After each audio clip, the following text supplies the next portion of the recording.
Hello, everyone, and welcome to EuroNurse. We meet every Saturday at 9 a.m. Central Daylight Time. If you're watching us on YouTube, great. Be sure to visit our website at euronurse.com to learn more about us, to see past episodes, and also to see how you can join us in the Zoom so that you can ask questions too. We are going to start off with a half-hour show. We got a great show for you today. Half-hour general questions is our usual format. Our second half hour, we're taking a deep dive, and we have a new panelist with us, Todd Thompson, who was nice enough to donate his time to do this. He's going to talk to you about those stubborn catheter problems, how to get to unclog the catheter. Todd was recommended by one of you attendees out there who said he had heard Todd speak and said, definitely get this guy on the show. So that's why you're here, Todd. Also, we're going to take questions and answers, so please feel free to put anything in on the Q&A box. We'll start off with that. I added a new thing to the website that I would like you to take a look at. Euronurse.com now has a calendar. If you look at the calendar page, you can look ahead and see what things have booked up.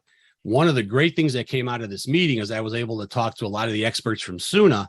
And I will tell you, they all seem to know about us. So that's a good thing. And many of them were asking, hey, when can I help out? And when can I do a presentation?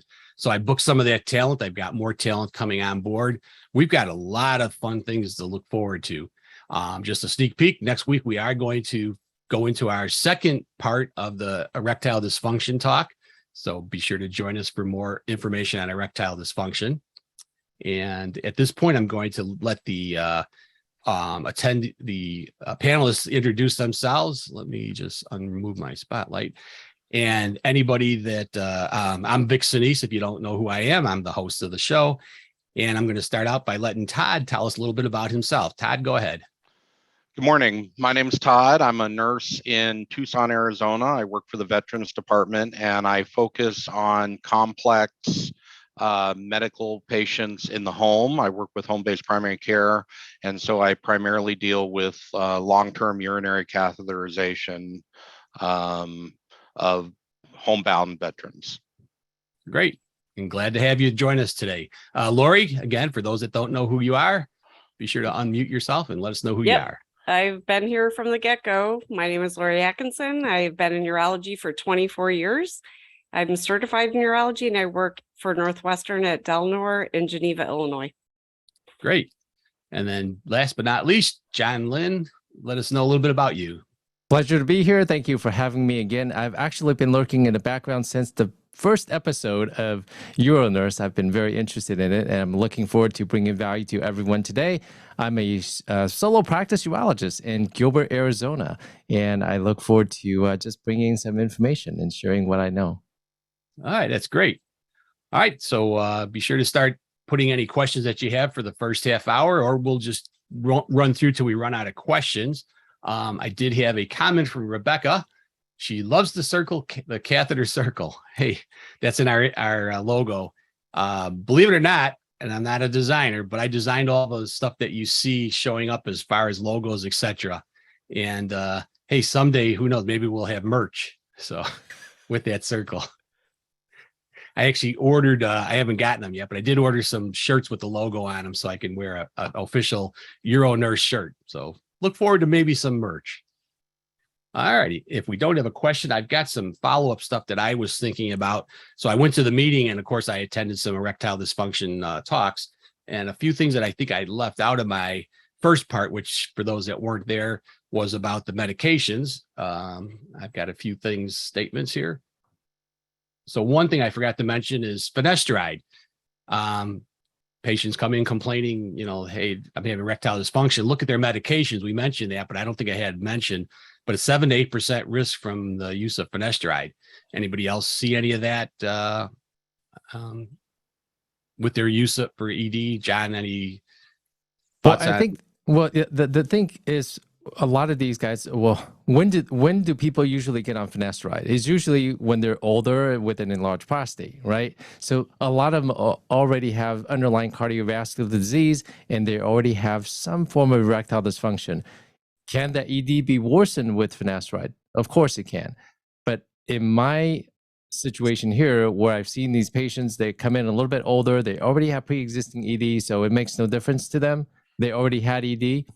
But whenever I start a patient on finasteride, I always consent them. Like I have a consent statement in my EHR to number one, remind me to talk about it. And number two, I actually talk to the patients about all the potential things that could happen.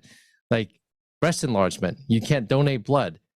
Post-finasteride syndrome, meaning permanent erectile dysfunction.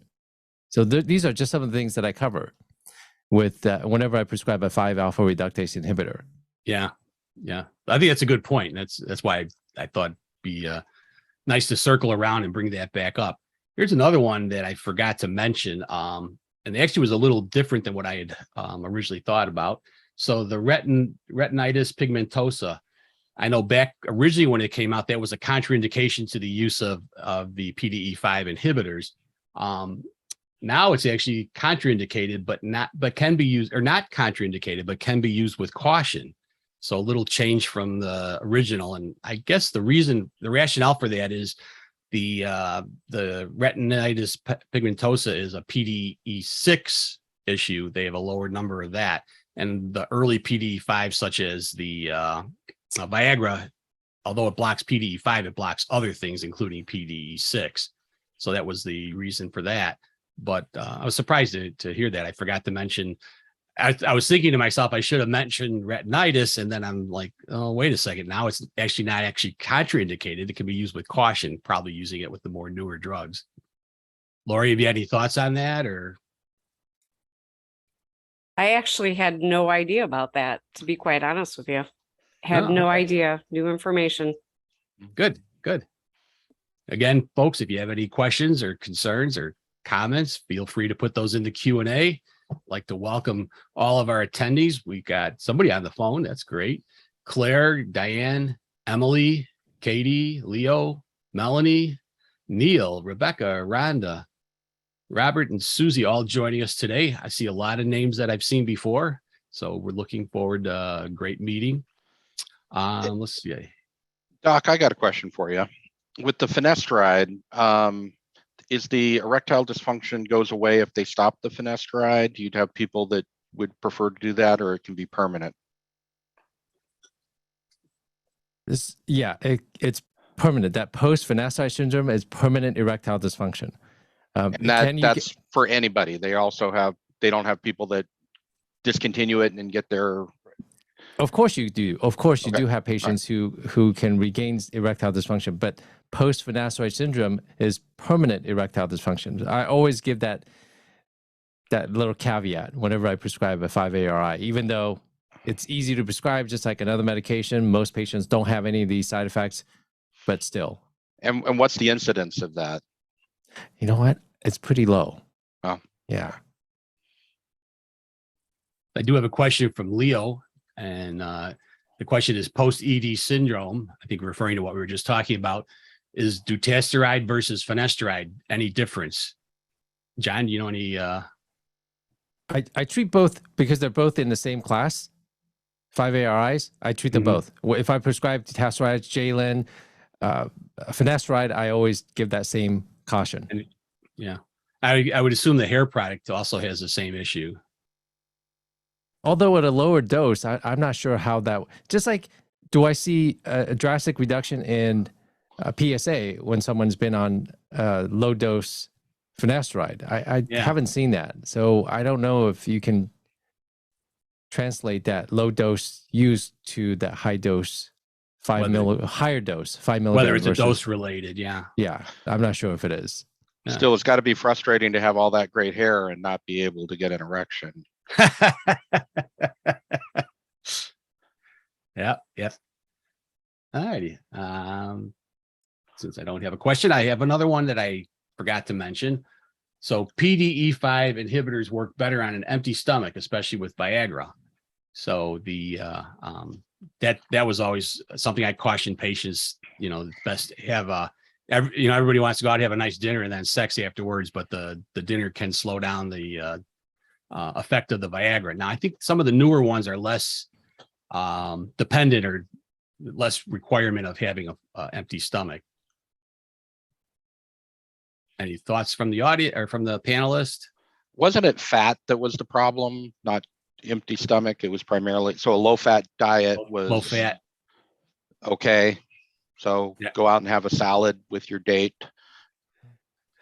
Fatty don't meals. drink. Yeah, fatty meals. And we talked about that during your presentation on ED, oral medication for ED. Yeah. Alcohol, just like Shakespeare said, alcohol induces the desire but takes away from the performance. Yeah, absolutely.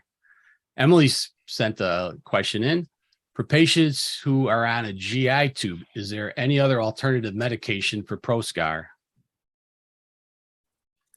Don't know that it can't be crushed and put through a GI tube, though. Yeah, you should be able to. It's a pill. Yeah. Not a capsule. So I don't think there's an issue. Hopefully that answered your question, Emily. And it's the last thing I had from my couple of thoughts while I was sitting through the lecture on ED. If we don't have any other questions coming in, I'm always glad to move along to the actual meat of the subject and have Todd take over. So here's your chance, folks. Any questions, feel free to put them through. Otherwise, we're going to go to our second half. And to ask questions, you see that little icon on your device or if you're on a desktop, that Q&A button, just click on that and type your question and we will field them. And Emily did follow up with, I have a pharmacist recommending to DC ProScar for a GI tube, for G tube. I can't think of why that would be. Yeah, ProScar or finasteride is it's a pill. Yeah, so it's getting into the stomach. So I just don't. Yeah, it's a pill. So I don't understand. It's why not you an can't. extended release. Or... No. So I would guess, Emily, I would be a good idea to see if the pharmacist can explain their rationale. They may have something that we don't know about, different training, but it doesn't make sense anyway. But good question. Thanks. Appreciate the question. Todd, you ready to let us know? Sure, I'm more than happy to. Let me go ahead and share my screen. I hope everyone, if you're watching on their phone, you might not be able to see it, unfortunately. So again, my focus and my specialty is on long-term urinary catheterization. And when I started working with this population, I ran into a lot of difficulties in dealing with people that were clogging, complications, different things like that. And I would run to different doctors and I would ask them different things. And how do I deal with this? How do I deal with that? And I got a lot of conflicting information. And one would tell me to flush, another one would tell me to flush with something different. Another one of my chief urologists would just complain about how he hates long-term urinary catheters and just walk away from me and never give me an answer.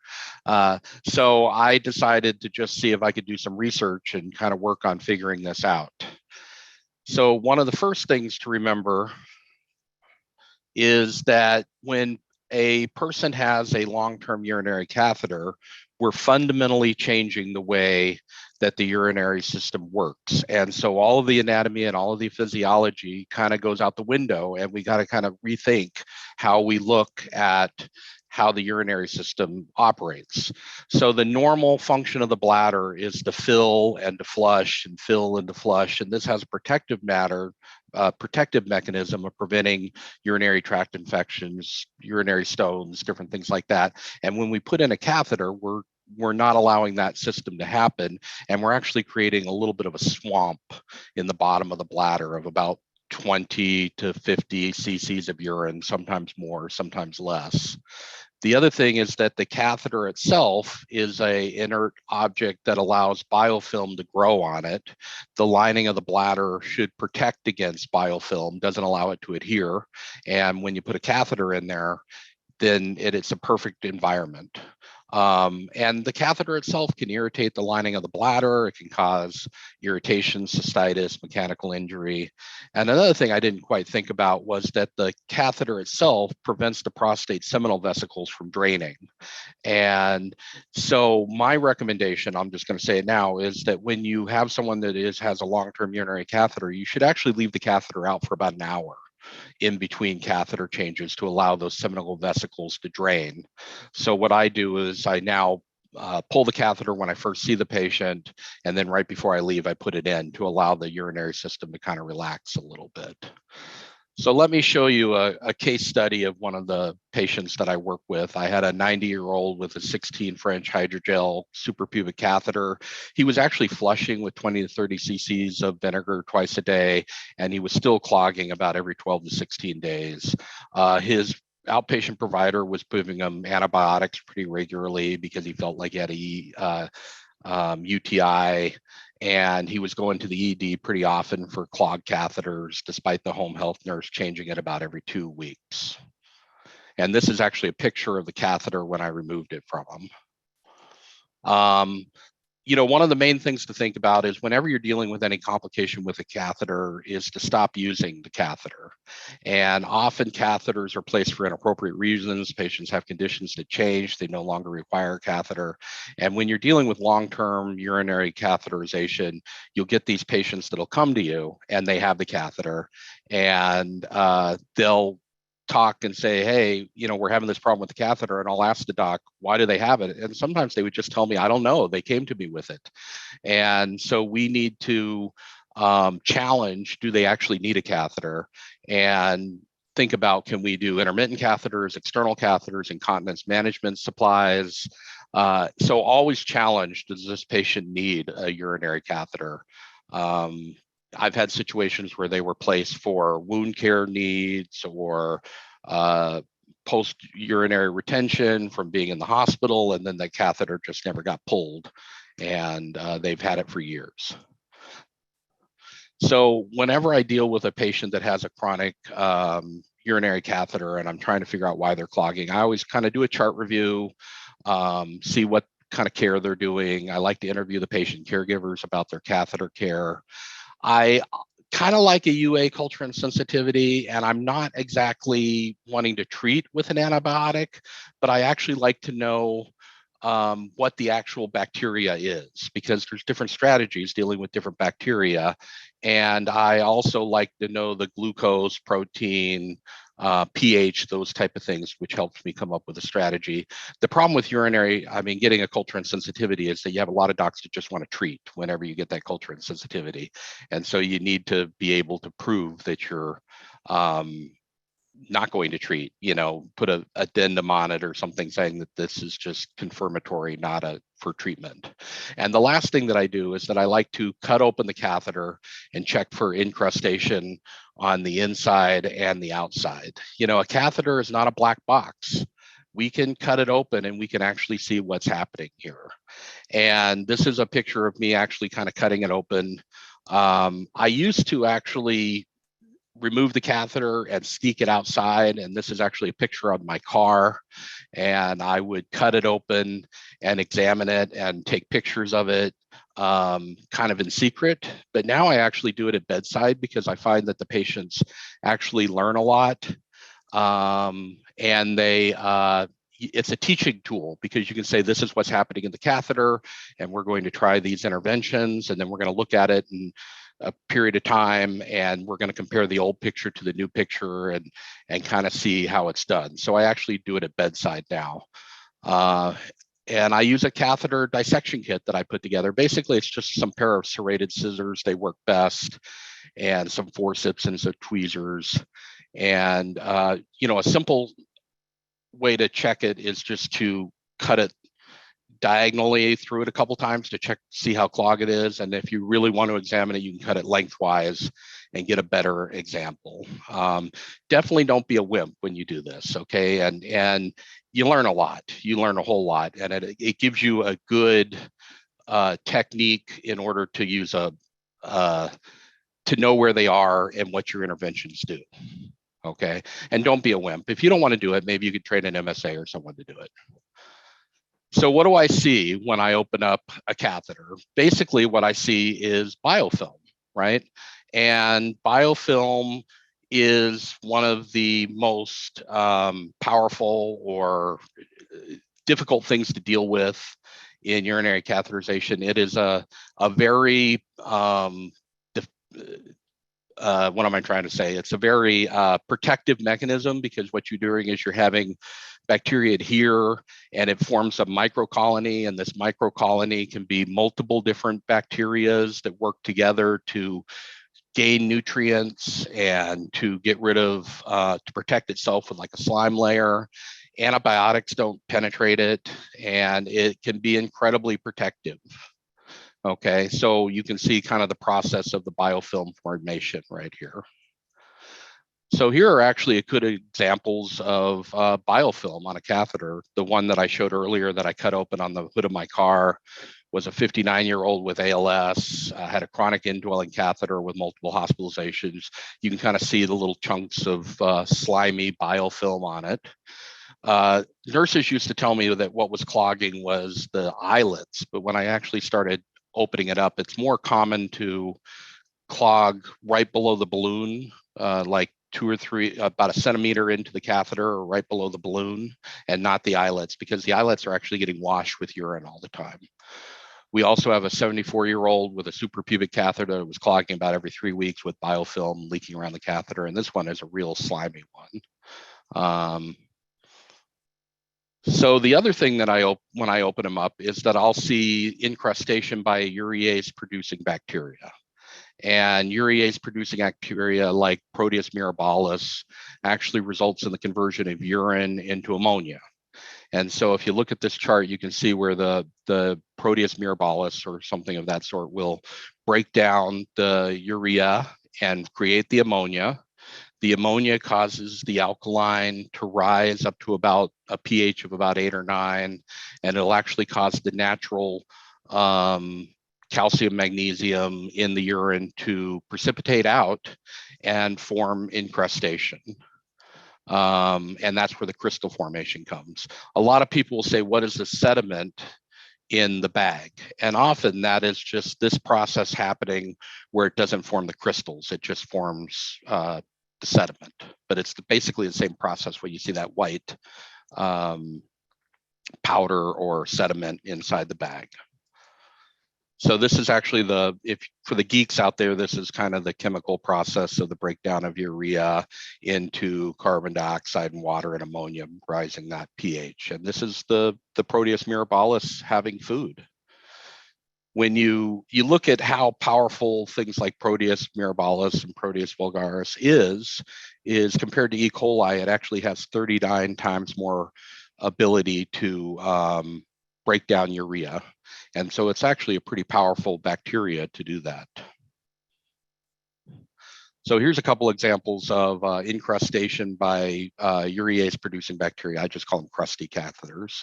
So we had our 90-year-old male with a 16 French hydrogel suprapubic catheter. He was flushing with acetic acid, clogging every 10 to 14 days. And then I think I pulled this one after about a week and a half or so. The one on the right is an 87-year-old with a suprapubic catheter. This is actually a 22 French hydrogel. He was also flushing with acetic acid twice a day, and it was clogging after about every 7 to 10 days. I think I removed this one on day 5, just to kind of, it was when I was able to go out there and evaluate. You don't really want to let them clog if you can help it. And you can see that this one's probably about 50% clogged, and you can actually see that the clogging is worse right underneath the islets, not at the islets. One of the other great things that I love about cutting open a catheter is that sometimes I'll go out to someone's home or deal with a patient, and I'll cut open the catheter and there won't be any blockage in it. And so this actually rapidly allows me to move to my differential diagnoses and to identify other causes that will be because they're not actually clogging. The biggest one that I deal with is constipation. And so you'll have a bedbound patient or someone who is kind of mobility impaired and they're pretty impacted, and they'll complain of their urinary catheter not draining, and you remove the catheter, it looks great, I'll cut it open, I don't see anything, and so I can instantly just kind of roll them over and disimpact them and solve the problem that way. And that may have taken me a little bit longer to figure it out if I hadn't dissected the catheter. So one of the things you can do to improve catheter size is to think about different type of catheters. Each time you go up a size of a catheter, you're actually increasing the size of the catheter by about 20%. Okay. And I wanted to kind of understand what different kind of catheters do. And what I was able to do is find this study. It's actually from 1997, but let's be honest, catheters haven't changed that much since 1997. So I actually think it's a pretty good study. And what we see here is like the barred hydrogel coated latex in a laboratory situation. These were 14 French catheters that they were trying to clog in a perfect laboratory situation, actually lasted about 24 hours. And you can compare that to a silicone, which is number 2, the arrow is pointing in the wrong direction, which actually lasted about twice as long. And one of the things that's interesting is you can actually, they had a couple silver impregnated catheters in this study. And if you look at the barred hydrogel compared to the barred hydrogel silver coated, you can actually see that it lasted less time, and the silicone silver coated lasted less time than the all silicone. And it was kind of confusing to me why a silver impregnated catheter, an antimicrobial catheter, would actually last less than the same catheter that was not antimicrobial, because that kind of seemed odd to me. But when I started doing a little research, what I realized is that the silver coated catheters, the antimicrobial catheters, are actually extremely good at preventing clogging. And I mean, preventing bacteria to adhere to it. What it does is it kills the bacteria that adheres to it. And then that dead layer of bacterial cells allow other bacteria to attach to it. So the initial group of bacteria will attach to the catheter and die because it's an antimicrobial catheter. And then the extra bacteria will just attach to that bacteria. So it will actually clog a little bit quicker. So when I deal with urinary catheters, bigger catheters do clog slower. Each time you go up a size, you go up 20% on the internal diameter. Silicone catheters are actually better because they have a larger internal lumen. A 16 French hydrogel has a smaller lumen compared to a silicone. And if you don't believe me, just cut them open and look. The silicone is actually 45% larger. So a 16 silicone is actually the equivalent of a 12 latex. It's like going up 2 sizes just by switching to a silicone. Okay. Or so if you put a 16 silicone in, it's the equivalent to a 18-20 French latex. All right. The problems with going up to a larger size is it causes bladder spasms, bladder neck erosions, and can actually be a little uncomfortable. So one of the things I dealt with was flushing, and you'll often see recommendations on flushing with antiseptic solutions, acidic solutions, neutral solutions. And it kind of made sense to me because if it's clogged, you flush it, right? And in acute settings, they actually will flush catheters based on blood clots or status post-surgery or different things like that. But in long-term urinary catheters, it just doesn't make as much sense. The antiseptic solutions, if you're not able to kill biofilm with an antibiotic, why do you think you would be able to kill it with an antiseptic solution? And you're just maybe killing a little floaters, but you're not penetrating the biofilm. Acidic solutions, the idea is to decrease that incrustation, but you're irritating the lining of the bladder, and the acidic solution really isn't powerful enough to really break down that incrustation. And neutral solutions don't, it's just like a mechanical pushing something through it. Okay. So I was able to find a pretty good study that I liked on flushing, and this one was a head-to-head study comparing an acidic solution, normal saline, and an antimicrobial solution with new catheters over time. And what you can actually see is that all 3 of them increased the bacterial loads over time. None of them were effective at decreasing the bacterial loads. And what you would see is that after flushing, you're killing some of the floaters, so the bacterial counts would go down for a couple hours, and then they would kind of quickly return to normal. And generally, catheter maintenance solutions can damage urothelium through chemical irritation, further causing blockage because you're irritating the lining of the bladder. Antimicrobial solutions doesn't appear to prevent or delay clogging, and it can actually develop resistant organisms. And I was never able to find a study where flushing in chronic urinary catheters improved the situation. And even with things like Stubby G and catheter maintenance solutions, when you think about it, what are they comparing these to in a clinical study? They're comparing them to normal saline, and normal saline's bad, right? They never compare them to doing nothing. And I thought that was kind of interesting. So what about the idea of acidification? When you're dealing with incrustation, the alkaline, what happens is that the urine pH will rise, causing the precipitation. So what about just trying to prevent it from becoming alkalinic, right? So this is like adding vitamin C. You're trying to keep the urine acidified and prevent that from happening. What I actually found is that the more you try to acidify the urine, the more you're giving fuel to the fire of the bacteria, and you're causing more ammonia conversion. And again, biofilm is such a powerful thing that it is resistant to acidic environments. You're not going to kill it by trying to acidify it. And what I noticed is that people would be put on something like vitamin C, but they weren't checking the pH before they put them on vitamin C and then checking it afterwards. And when I started doing that, I noticed that there was no change in their pH because of the ability of the urease producing bacteria to break down the urine. It was pretty good at just preventing acidification. Increasing fluids is actually a pretty good idea, and it's something that I would try to work on. The problem with increasing fluids is it can be pretty difficult, especially with people that are elderly or with chronic urinary catheters. So the idea is that the increased flow rate will make it more difficult for biofilm to develop and keep the incrustation down, and that does work. But the problems with fluid intake is that it requires constant fluid intake, and that can be really difficult to maintain over time. So I would actually kind of bake it into their care by every time you take a pill, you got to drink this much water. And, it wasn't because of the pills, it was me just trying to get more water into them, and you can have problems with too much fluid, hyponatremia.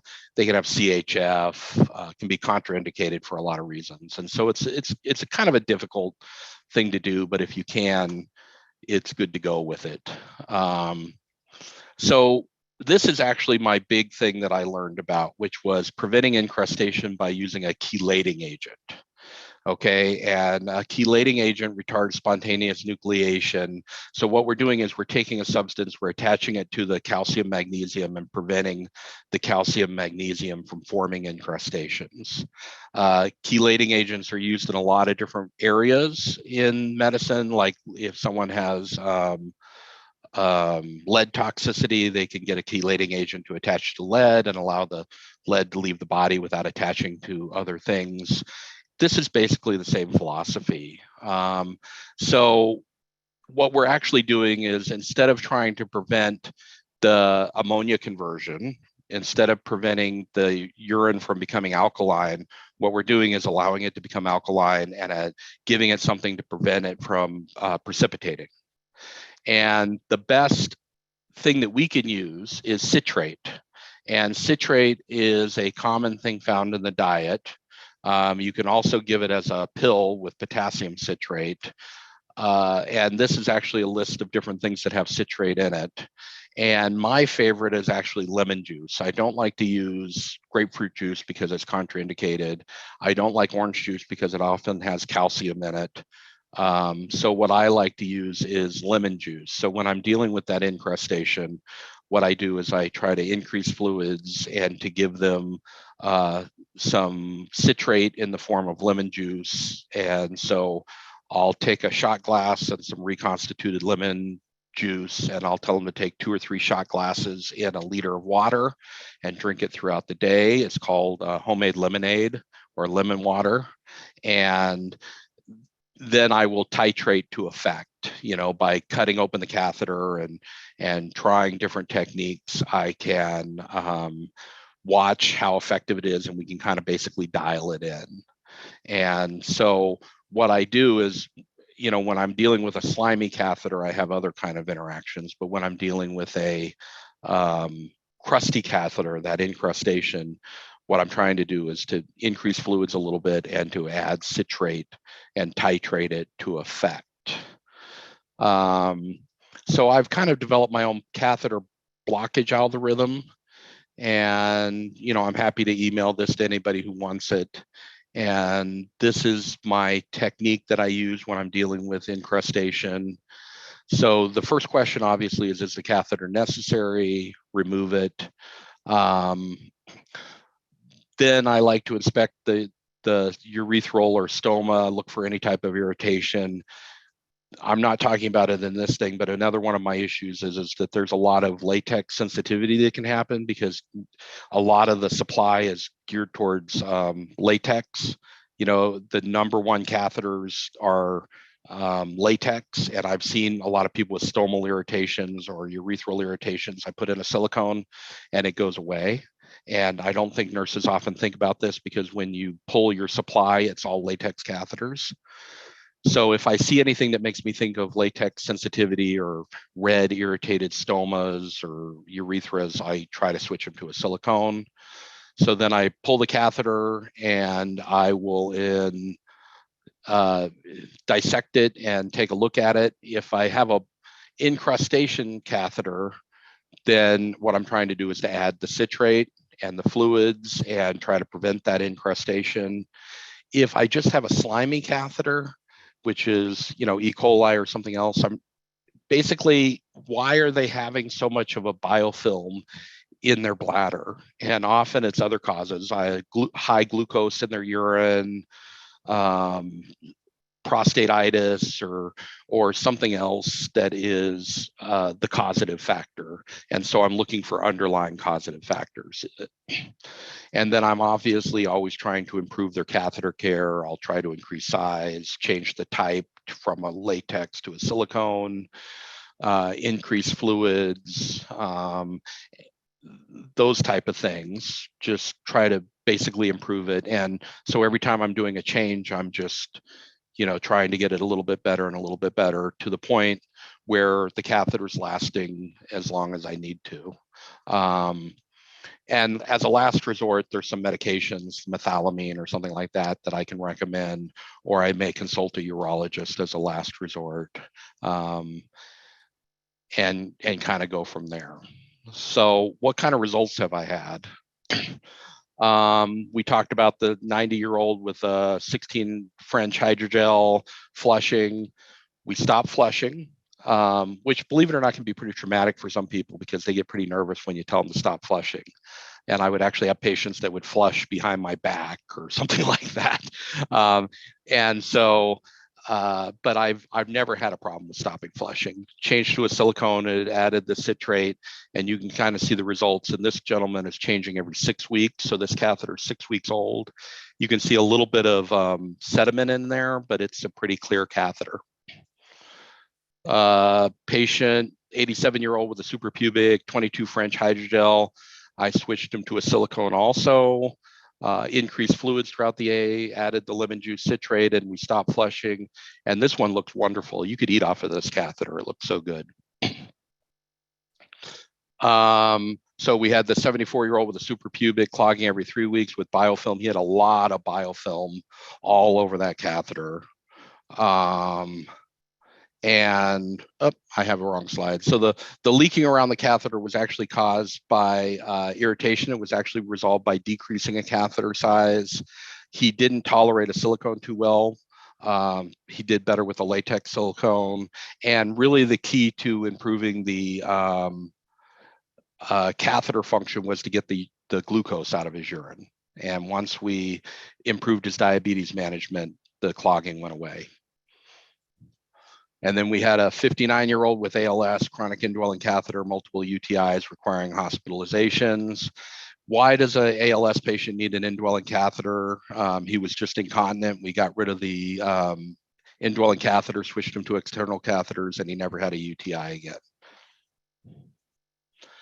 So this was just my abbreviated quick presentation, focusing mainly on incrustations. And I just kind of wanted to open it up from here. Well, I just have to say that was a great treatment of a seemingly simple concept, but that's a great job, Todd. Yeah, I honestly feel like patients with long-term urinary catheters sometimes to be like forgotten patients. The urologists are no offense, doc, but they're kind of done with them. they kind of ran out of interventions, and they're just kind of this person that is just having a long-term urinary catheter, and they don't get a lot of attention. And so, it's important to just not give up on it and to just keep working on it and working on it and working on it. And one of the things that you said in the presentation was really important. And whenever I see a patient come into my office with a catheter, I always ask, why did you need that catheter? So the need, and often it's because they're in a skilled nursing facility or something like that. And the patient or the family would tell me, well, that's because it's easier for them because he was incontinent. So it was easier for the care staff. Well, you shouldn't have a catheter in a patient because it's convenient for the care staff. Yep, it's the best way to deal with incrustation is to get rid of the catheter. Yeah, so I always look for ways to get rid of the catheter, and cutting it open was a great idea too. I've never done that before.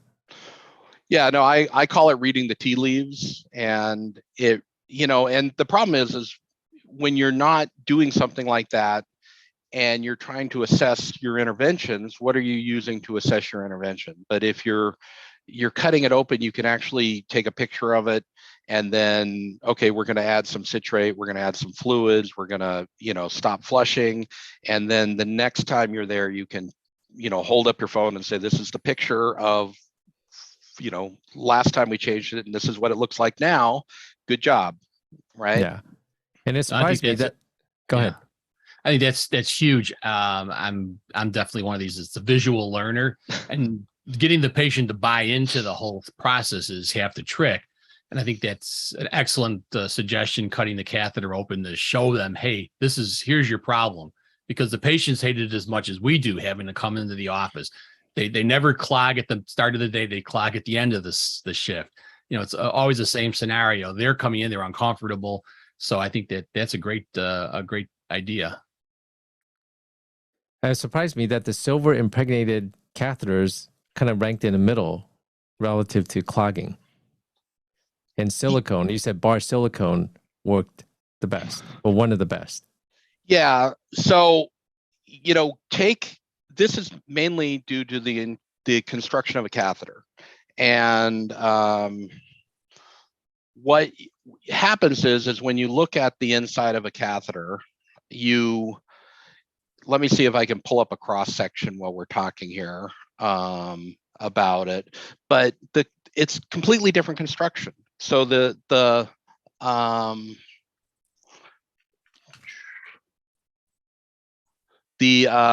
latex catheter, I'm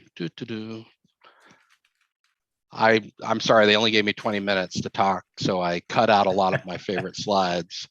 Well, maybe I can. But the internal diameter of a silicone catheter is 45% larger. Yeah, there you go. So, so that's the latex catheter, and you can see that you've got a small hole, which is the fill, and then you have the urinary flow, and so there was actually a picture off to the right, which was a silicone catheter. That was a little bit.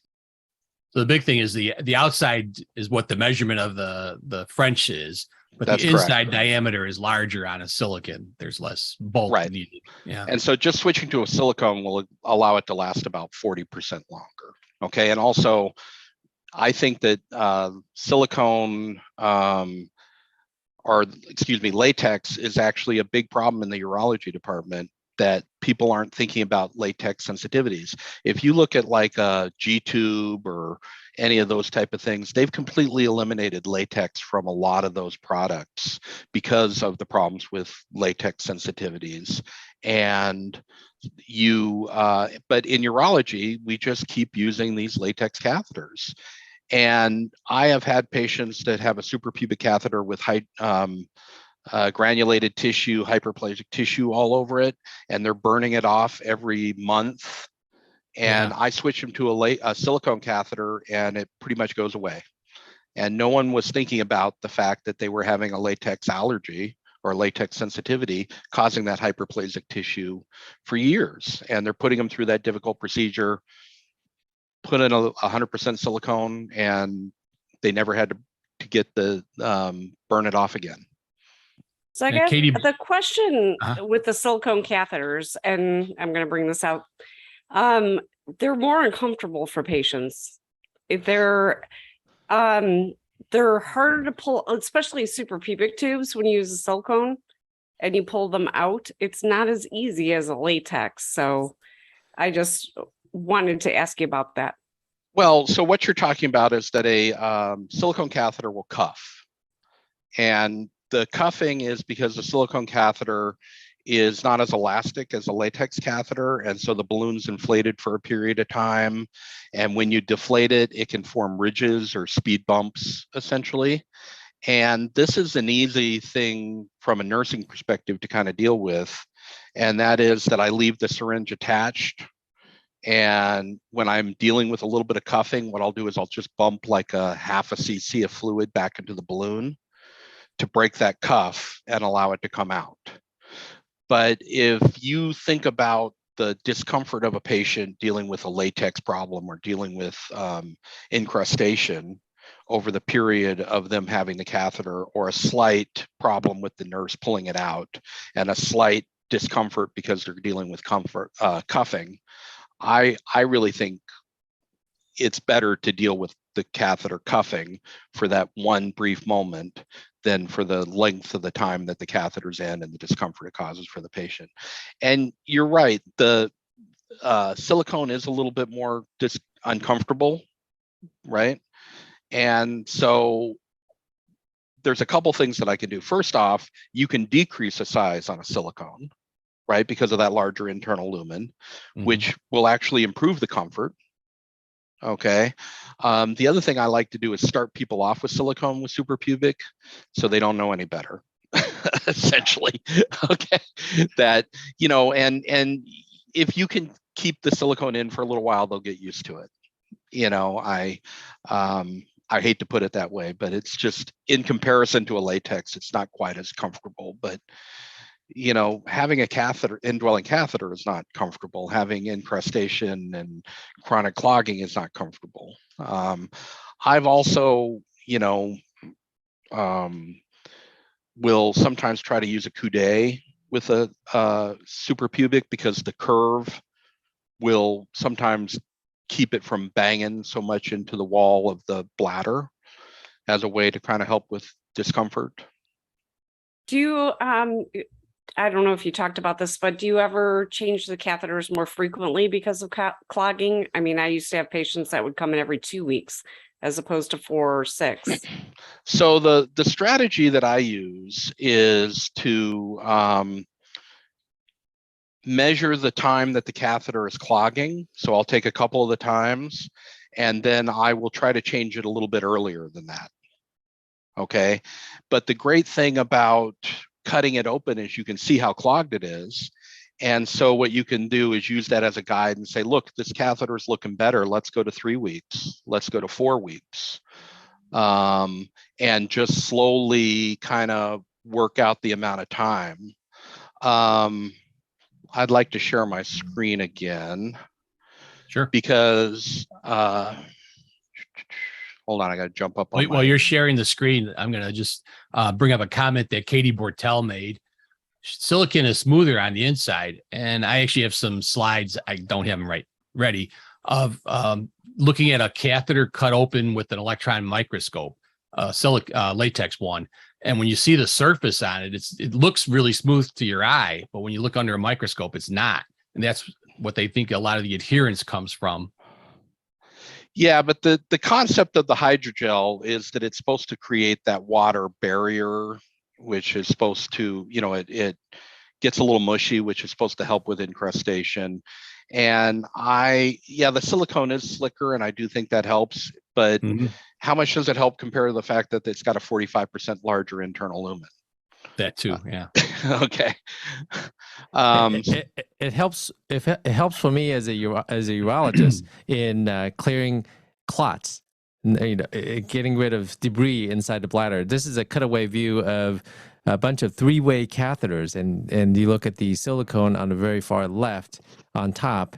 It seems like the internal diameter is much bigger, even though the outer diameter is the same. And then I think the latex is the one third from the left, which is a smaller internal diameter. I mean, look at the size difference. That's incredible. Yes, and that's going to help with clogging. So just to talk a little bit about changing frequency, is my slide up? No, not yet. Okay, there you go. Is that a higher rate of infection is actually associated with frequent catheter changes, right? That makes sense because you're pushing something in the bladder, you can cause trauma, you can introduce bacteria.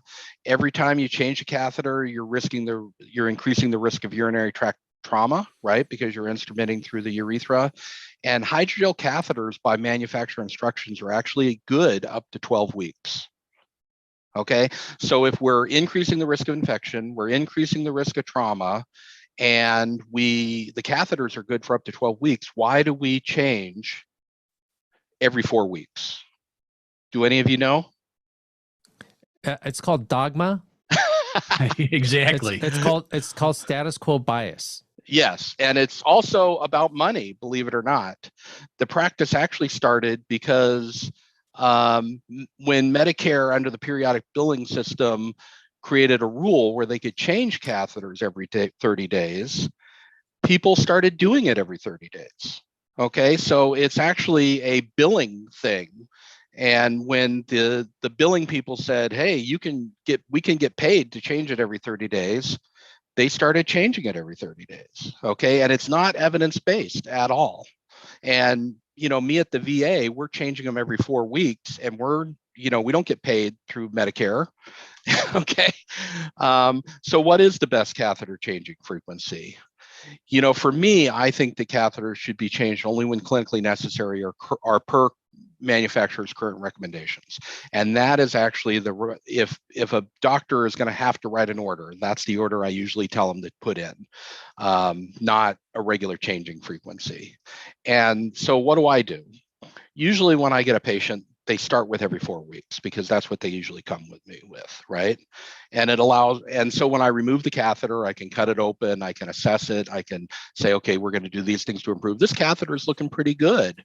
Why don't we go to 5 weeks, right?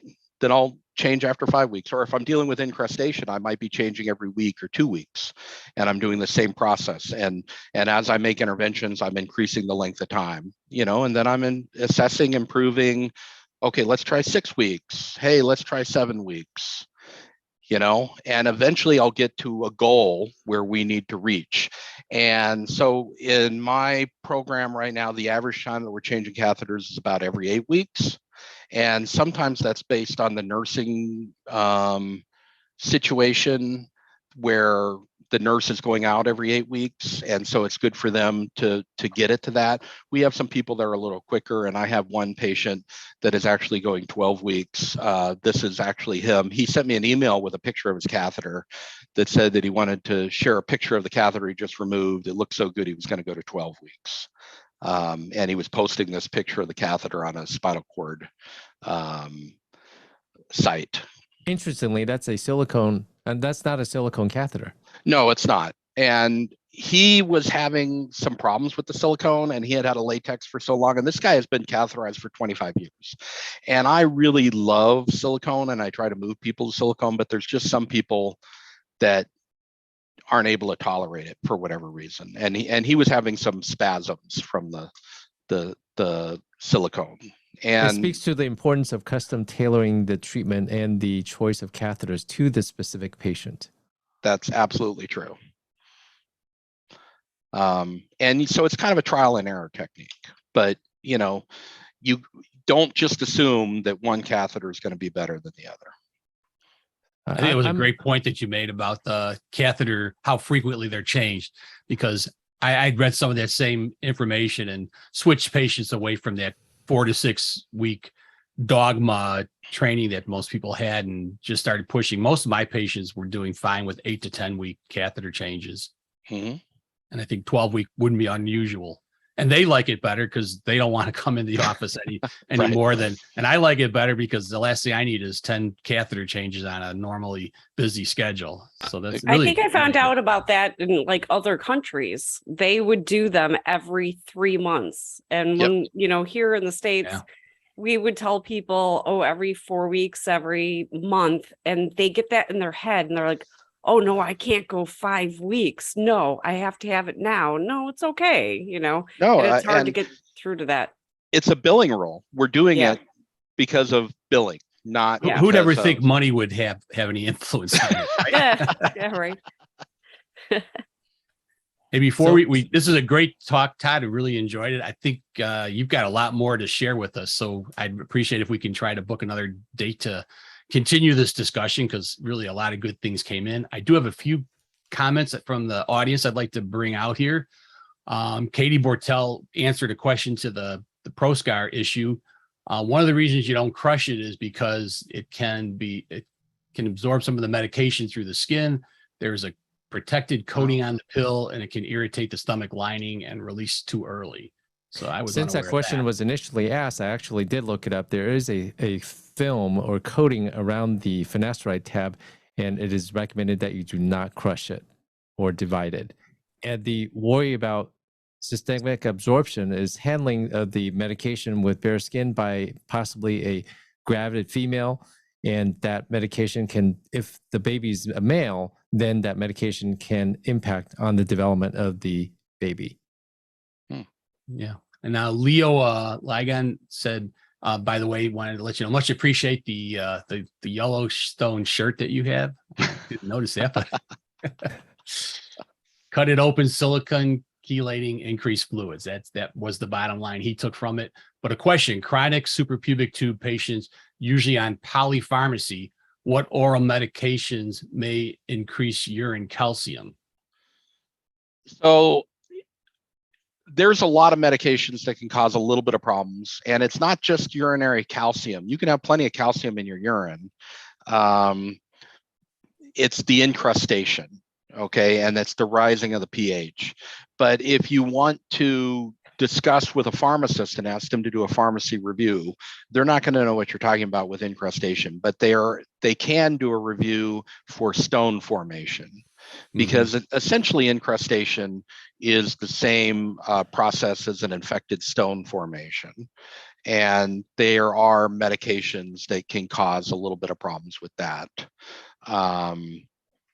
But I actually have a little bit of a presentation on that, but I know we're running out of time. But talk to your pharmacist and ask them for a stone formation if there's any medications. Yeah, I was just going to say that the incrustation, it's the stone prevention diet, basically, with the lemon and the citric and whatever. So basically preventing a catheter from being encrustated is like a stone prevention diet.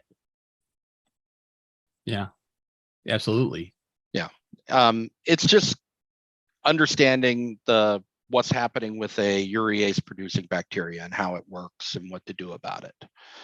So The big 3 takeaways are: number 1, consider changing your catheters up to 12 weeks. Number 2, silicone catheters are good or sometimes better and have a bigger inner diameter than a latex catheter. And number 3, citrate works well to decrease incrustation. Thank you for that nice summarization, John.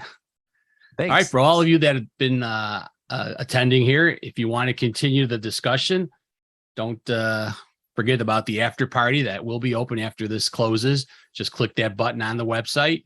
And don't forget, I did add the calendar so you can take a quick peek at what upcoming events are available. We're filling that calendar as quick as I can, so we're going to keep this thing going. Again, I would like to thank our panelist, Todd, for that great presentation, and invite you to come join us at the after party if you'd like. Otherwise, we'll look at trying to get you on for more catheter talk. All right. Great topic. I'd be Great happy to job, come Todd. back. Great. Thank you very much. We'll see everybody. Hopefully see some of you again over in the after party. Join us soon.